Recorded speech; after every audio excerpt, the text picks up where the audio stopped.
দেখুন আমি জল দিয়ে ইস্টটাকে ভিজিয়ে নেব। 10 মিনিট রাখলেই হবে।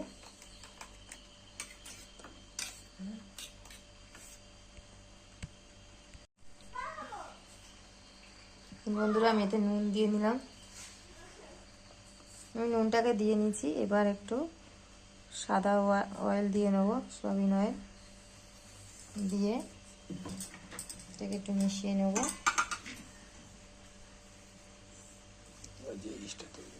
ইস্টটা যে আমি ভিজিয়ে রেখেছিলাম সেই ইস্টটা দেখুন এরকম হয়ে গেছে, পারমেন্ট হয়ে গেছে। এটাকে দিয়ে আমি মেখে নেব অল্প অল্প দিয়ে। জল লাগলে একটু জল অ্যাড করব এতে, নিয়ে আমি ডোটাকে বানিয়ে নেব। দেখুন বন্ধুরা ডোটা আমার রেডি হয়ে গেছে। আমি এর ওপর দিয়ে একটু তেল অয়েল লাগিয়ে ভালো করে এটাকে রেখে দেব 4 ঘন্টা, 3 থেকে 4 ঘন্টার জন্য।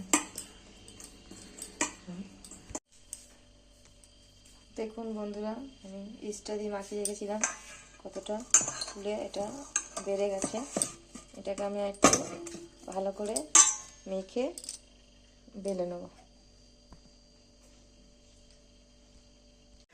দেখুন বন্ধুরা আমি আজকের পিৎজাটা গ্যাসে করব, তার জন্য গ্যাসটাকে আমি জেলে কড়াটাকে আমি হিট করার জন্য বসিয়ে দিলাম।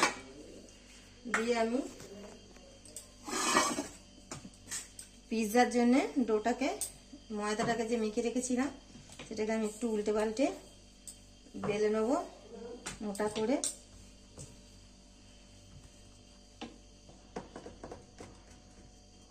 দেখুন বন্ধুরা পিৎজাটাকে এরকম করে আমি থালায় একটু অয়েল দিয়ে এগুলোকে ভালো করে সেট করে নেব 4 সাইড, নাহলে এগুলো ফুলে গিয়ে ছেড়ে যাবে।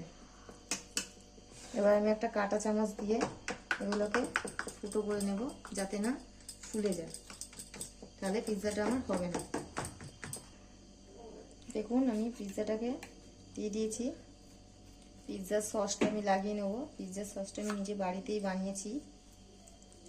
পরে একদিন পিৎজার সসের ভিডিও আমি লিঙ্ক করে দেবো। পিৎজার জন্য আমি সসটা দিয়ে সবজি কেটে রেখেছি, ক্যাপসিকাম আছে, পেঁয়াজ আছে, টমেটো আছে। সবজিগুলো দিয়ে আমি সাজিয়ে নেব চিকেন দিয়ে। ক্যাপসিকাম, পেঁয়াজ, টমেটো, এরপর আমি চিকেনগুলো দিয়ে নেব। চিকেনের আগে আমি দেখুন আমি চিকেনটা দেওয়ার পর আরও একবার চিজটা দিয়ে দিচ্ছি।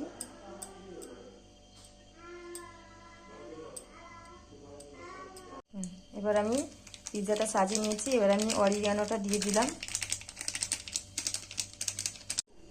আমি এবার কড়াটা ফ্রি হিট করে নিয়েছিলাম, আমি একটা ঢাকনা বসিয়ে দিলাম। আমার কাছে স্ট্যান্ডটা নেই, ফ্রি হিট হয়ে গেছে।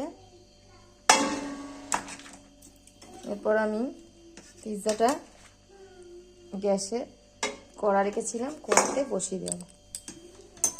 তো বসিয়ে দিলাম। দেখুন প্রথমে বসিয়ে দিয়ে আমি চাপা দিয়ে দিলাম কড়াটা। এই যে আমি পিৎজাটা বসিয়ে দিলাম। গ্যাসে আমি হাই ফ্লেমে 10 মিনিট দেব, লো ফ্লেমে 5 মিনিট দেব, দিয়ে গ্যাস অফ করে আমি 10 মিনিট বসিয়ে রাখবো। দেখুন বন্ধুরা পিৎজাটা আমার রেডি একদম। এবার আমি কড়া থেকে নামিয়ে নেব পিৎজাটা। সাবধানে নামাতে হবে। দেখুন দেখুন বন্ধুরা আমার পিৎজাটা তৈরি হয়ে গেছে। আপনারা বাড়িতে একবার ট্রাই করবেন, খুব ভালো হয়, পুরো দোকানের মতোই খেতে হয়। ভালো লাগলে চ্যানেলটাকে আমার সাবস্ক্রাইব করবেন, লাইক করবেন। দেখুন পিৎজাটা রেডি হয়ে গেছে, খুব ভালো স্বাদ।